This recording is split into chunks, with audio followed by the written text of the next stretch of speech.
Assalamualaikum warahmatullahi wabarakatuh.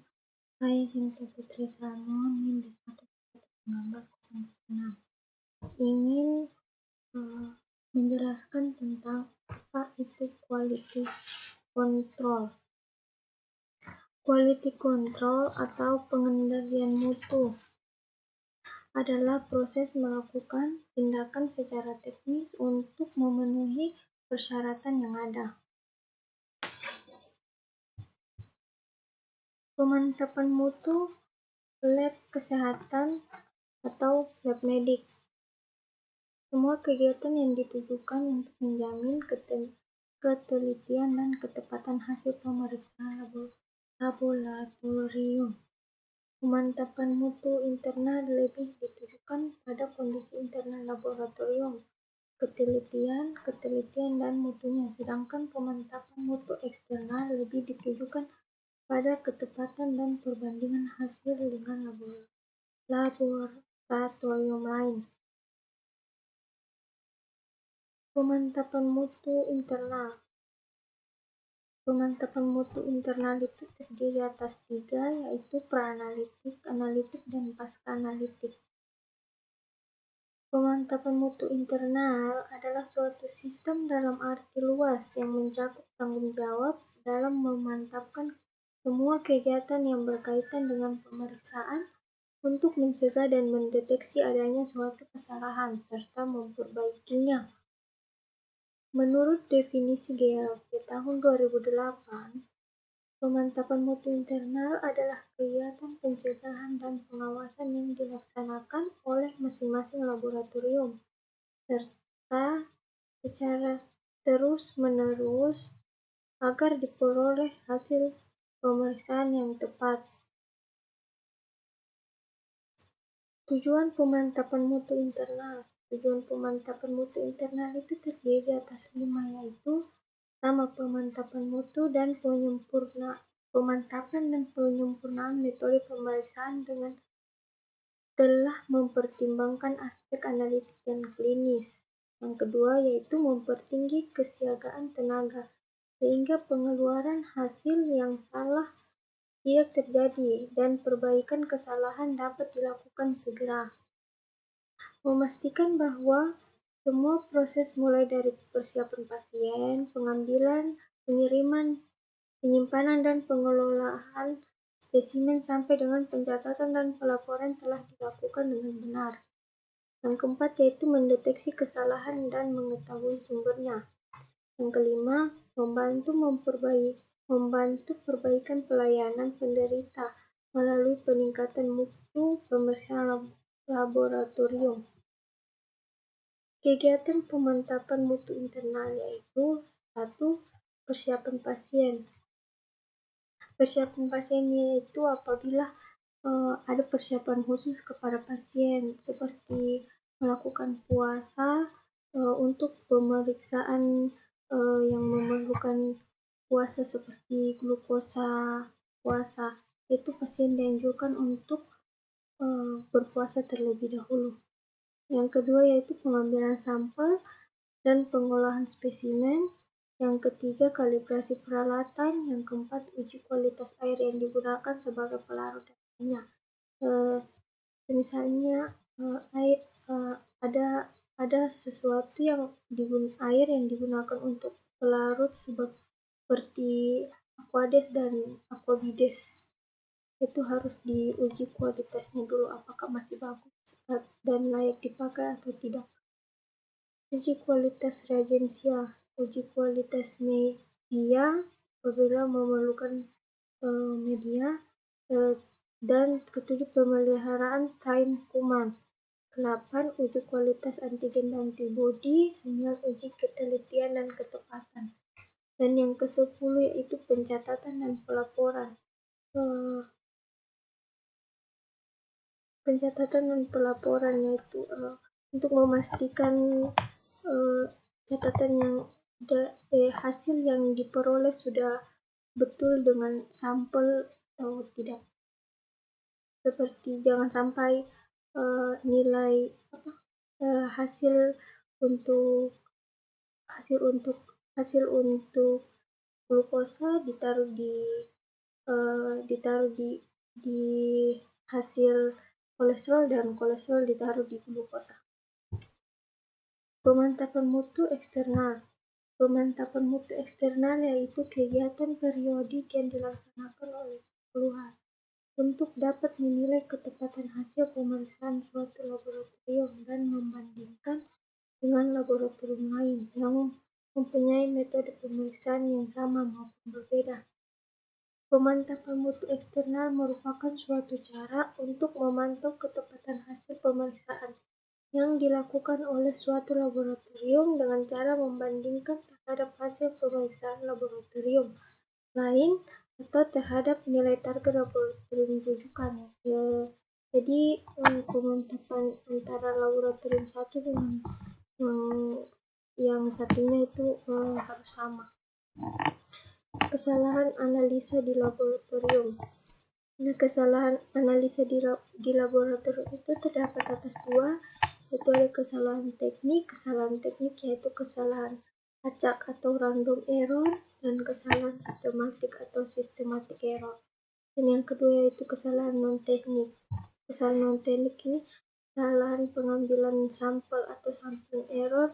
Mungkin terjadi kesalahan saat melakukan sampling, seperti penentuan tabung yang kurang tepat dengan pemeriksaan. Kesalahan perhitungan dan penulisan atau clerical error. Ini kesalahan perhitungan dan penulisan ini terjadi pada pasca analitik, yaitu salah pencatatan hasil. Kesalahan teknik.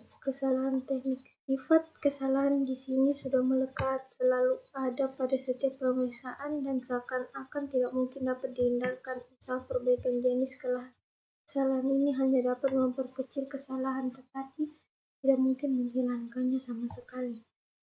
Kesalahan acak. Kesalahan teknik itu terdiri atas dua, yaitu kesalahan acak dan kesalahan sistematik. Kesalahan acak yaitu kesalahan yang menunjukkan tingkat ketelitian atau presisi pemeriksaan. Kesalahan ini akan tampak pada pemeriksaan yang dilakukan berulang pada spesimen yang sama dan hasilnya bervariasi, kadang-kadang lebih besar, kadang-kadang lebih kecil dari nilai seharusnya. Kesalahan sistematik atau systematic error yaitu kesalahan yang menunjukkan tingkat ketepatan atau akurasi pemeriksaan. Sifat kesalahan ini menjurus ke satu arah. Hasil pemeriksaan selalu lebih besar atau selalu lebih kecil dari nilai seharusnya. Kesalahan non-teknik. Kesalahan yang terjadi di luar tahap analitik pemeriksaan. Kesalahan jenis ini dijumpai pada tahap pra-analitik atau pasca-analitik. Nah, tahap ini biasa terjadi pada tahap-tahap pra-analitik, pasca, yaitu pada awal pemeriksaan dan pada akhir pemeriksaan. Kesalahan pengambilan sampel, persiapan pasien, dan pemberian identitas pasien, seperti tertukarnya identitas antara pasien satu dan pasien satu. Pengambilan dan penampungan spesimen, pengelolaan dan penyimpanan spesimen, seperti pengelolaan dan penyimpanan spesimen seperti mungkin salah menaruh pengawet atau pengawet dan salah suhu ruang. Transport spesimen yaitu seperti spesimen seperti sampel diantarkan ke lab seperti sesudah 2-3 jam. 3 jam sesudah sampel diambil baru diantarkan ke lab. Itu dapat menyebabkan mungkin hasil yang tidak sesuai. Kesalahan perhitungan dan penulisan atau clerical error yaitu pencatatan hasil, seperti saat spesimen seperti saat yang tadi dijelaskan, kayak hasil glukosa ditaruh ke kolesterol dan kolesterol ditaruh ke glukosa.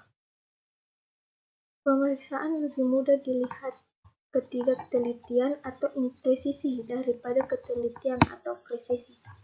Impresisi atau ketidaktelitian itu terdiri atas dua, yaitu standar deviasi atau SD dan koefisien variasi atau CV. Apabila CV dan SD makin besar, maka makin tidak teliti. Pemeriksaan lebih mudah dilihat ketidakpekaan inakurasi daripada ketepatan atau akurasi. Inakurasi atau perbedaan antara nilai yang diperoleh dengan nilai sebenarnya atau true fluid, dan spesifitas metode pemeriksaan dan kualitas larutan standar. Metode pemeriksaan spesifitas analitis tinggi. Pemeriksaan lebih mudah dilihat ketelitian impresi daripada ketelitian presisi. Ketelitian dipengaruhi oleh alat, metode pemeriksaan, volume atau kadar bahan yang diperiksa, waktu pengulangan atau tenaga pemeriksa.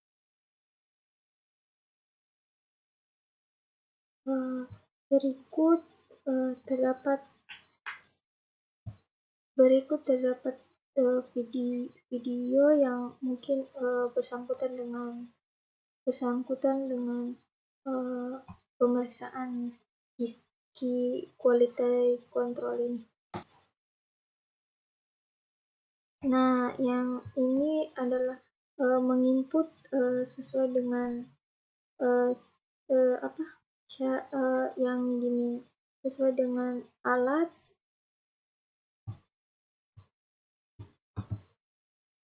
Nah, setelah di-input semua, di-save, kemudian kita di sini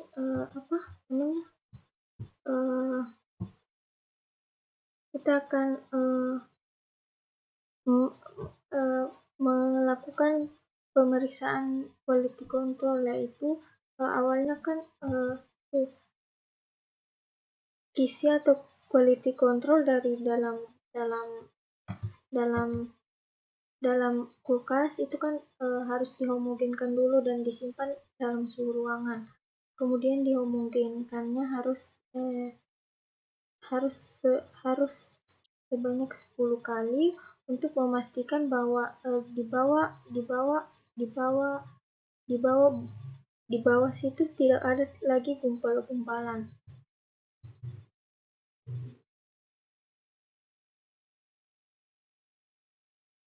Kemudian dihomogenkan.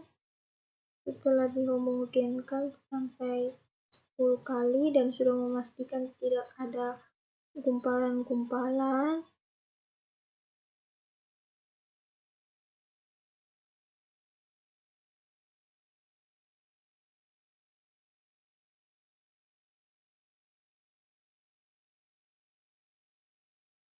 maka dilakukan pemeriksaan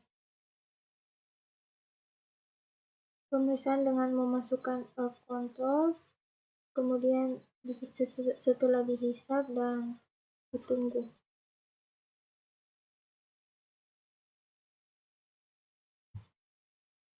Nah, mungkin segitu video yang bisa saya sampaikan.